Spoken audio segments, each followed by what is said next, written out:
Ustadz Punten, saya mau nanya mengenai sholat qadha. Saya itu agak bingung sebenarnya. Misalkan saya ketinggalan, kita anggap itu 2 subuh. Hari ketiga saya sholat, apakah bisa dikerjain dua-duanya dalam satu waktu? Itu pertama. Yang kedua, ketika kita beranggapan sholat subuh ketinggalan, nah itu kita mendingan, misalnya saya bangun jam 8. Saya lebih baik sholat besoknya atau saya sholat subuh jam 8? Baik.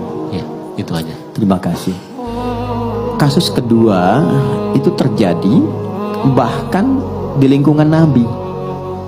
Gitu. Dan kesiangan Nabi. Ya, tapi hikmahnya kata para ulama, mudah bagi Allah menjadikan Nabi tepat pada waktu dia bangun dan sholat. Tapi ditetapkan, diizinkan oleh Allah siang itu bangun untuk menjadi petunjuk bagi umatnya yang kesiangan bangunnya. Suatu ketika Nabi sedang dalam perjalanan, lalu istirahat menjelang subuh. Ya, biasa rutin tahajud, biasa diperintahkan kepada Bilal bin Rabah radhiyallahu taala anhu, Bilal, kamu jaga. Kata Bilal, ya Rasulullah, saya ikut tidur aja, nanti saya bangun pas subuh azan. Kamu jaga, kamu lelah. Enggak ya Rasulullah, saya siap, katanya. Tidur akhirnya. Begitu bangun terasa sinar matahari sudah kuat. Ya. Nabi bangun kan, celaka kamu Bilal, katanya. Bilangnya jaga, tapi ketiduran, ya kan? Terlambat semua. Tapi kesannya begini, ini yang menarik. Nabi itu nggak marah. Cuma mengingatkan. Tempatkan setiap hal itu sesuai dengan porsinya. Jangan memaksakan pada sesuatu yang mungkin kita tidak bisa menanggungnya. Kalau mau melakukan sesuatu, tautkan dulu pada Allah supaya Allah jaga kita. Kita katakan insya Allah. Itu spirit surat Al-Kahf. Singkatnya apa? Nabi langsung katakan wudu semua. Wudu. Dan Bilal seperti biasa, ya, adzan, iqamat, selesai semuanya. Yang paling menarik apa? Salat sunnah dulu. Lalu dilakukan salat subuh pada saat itu. Berjamaah. Itu adalah jawaban terbaik yang memberikan cara. Komentar ulama hadis ketika melihat hadis itu, ini sebetulnya hikmah yang Allah berikan kepada umat Nabi Muhammad ketika mereka kesiangan dalam bangun tidurnya sehingga terlewatlah subuh tidak pada waktunya. Muncullah hadis Nabi, orang yang tertidur itu maka sholatnya pada saat bangunnya. Jelas. Pertanyaan yang kedua tadi. Jadi kalau ada orang kemudian harusnya subuh itu 4.45 bangun, dia baru bangun 5.44. Nah, lewat waktu kan? Maka dia bangun nih, dia sadar. Maka lakukan sholat itu saat bangunnya. Itulah waktu untuk dia menunaikannya. Jadi 5.44 diambil wudhu, dia sholat. Tapi bukan maksud untuk menyengaja mengakhirkan sholatnya. Karena memang terlelap. Habis. Ini kasus masuk biasa. Saya di Tripoli, ada teman saya nggak bangun sehari semalam. Sehari semalam karena lelahnya. Didorong, digoyang, nggak bangun-bangun. Kita mau jatuhkan dari atas kan nggak mungkin. Ini di level di flat di atas. Dia diam sampai bangun. Begitu bangun dia sholat, mengkodok semua sholatnya. Dia lakukan pada saat itu. Itu hadisnya ada. Jelas ya? Jadi bagian pertanyaan kedua dulu. Jadi kalau tertidur, bangun, sudah lewat waktu, maka dilakukan itu bukan besoknya. Saat bangunnya, di situ dia lakukan sholatnya. Sekalipun dia bangun di waktu zuhur misalnya. Maka dia sholat subuh dulu untuk mengganti yang sebelumnya, baru masuk ke zuhur. Jelas? Oke. Pertanyaan balik ke yang pertama. Bagaimana kemudian kalau ada rasa kesadaran mendalam? Setelah kemudian terikat dengan situasi dunia, ada getaran kepada jiwa untuk kembali memperbaiki. Pertama syukuri dulu. Syukuri, karena itu mahal. Apa yang harus kita syukuri?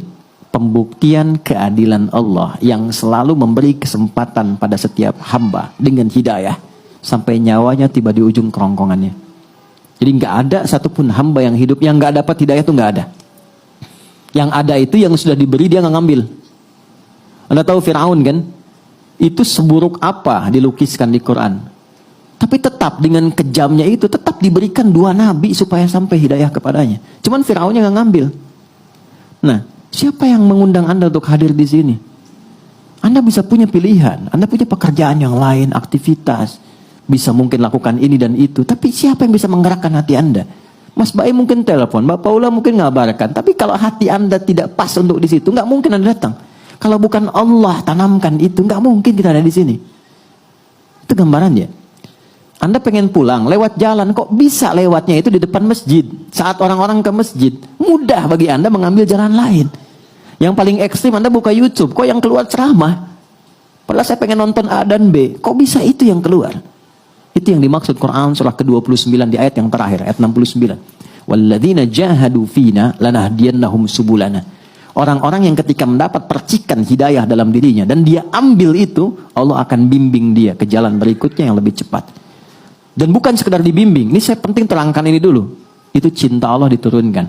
Jadi Allah itu paling cinta. Kalau ada hamba salah, yang sadar dari kesalahannya, lantas dia meniti jalan kesolehan untuk bisa menutup salahnya. Itu langsung turun ayat, Quran surah kedua, ayat 222. Innallaha yuhibbut tawwabin. Allah sangat cinta jika ada hamba yang belajar dari salah untuk menjadi soleh. Disinilah muncul kalimat bijak dari ulama, Allah lebih mencintai orang salah, ya, pelaku maksiat yang gemar bertobat dibandingkan orang soleh yang tidak pernah merasa salah.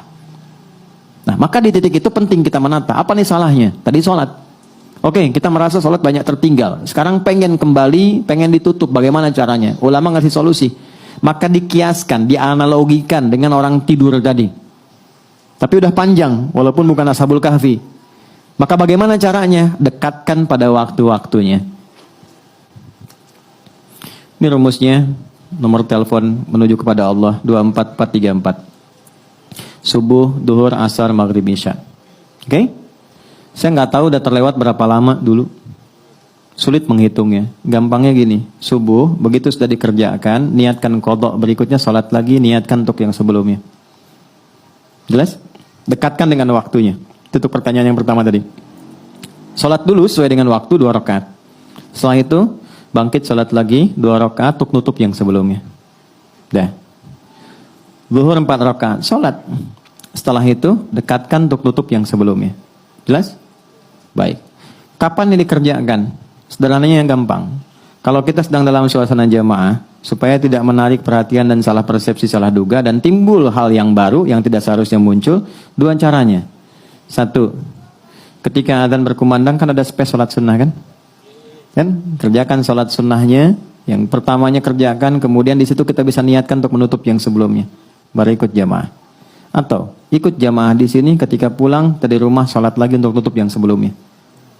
Dan orang rumah, kalau ada salah satu di rumah yang mengerjakan itu dan dia memang menjelaskan untuk menutup yang lama, banggalah. Jangan eksplorasi kekurangannya, tapi berbahagialah karena Allah sedang merubah jalan hidup di keluarga itu menjadi lebih baik. Ya, jadi ketika Allah sudah kirimkan dia untuk menutup yang lalu, Anda tidak ditugaskan untuk mengoreknya kembali. Jangan gali. Jangan sudutkan, tapi motivasikan. Alhamdulillah Pak, kalau perlu jamaah aja, Bapak depan aku di belakang, supaya sholatnya bernilai misalnya. Nggak apa-apa. Jelas? Oh kamu ketinggalan juga? Enggak, buat support kamu aja. Itu biasa dunia. Duhur begitu, ya, asar begitu, maghrib begitu konsepnya. Dikerjakan dulu yang sekarang waktunya, setelah itu niatkan, sholat lagi, niatkan untuk menutup yang sebelumnya. Yang Allah lihat bukan berapa jumlah untuk menutup yang lainnya, tapi yang Allah lihat kesungguhan kita untuk berubah. Itu kata para ulama. Ya, ada imam berpendapat bahwa ya kalau sudah lupa berapa, itu kita nggak perlu mengkodok kembali. Cukup perbanyak amal soleh yang beriringan dengan itu. Misalnya sholat sunnahnya, kalau di harta tambah sedekahnya, malam tahajudnya. Itu pendapat saja. Tapi Imam Syafi'i dan beberapa yang lain untuk memudahkan, silahkan niatkan qadha. Karena prinsip jawabannya itu sama, menunjukkan kesungguhan untuk berubah. Itu poinnya. Jelas ya?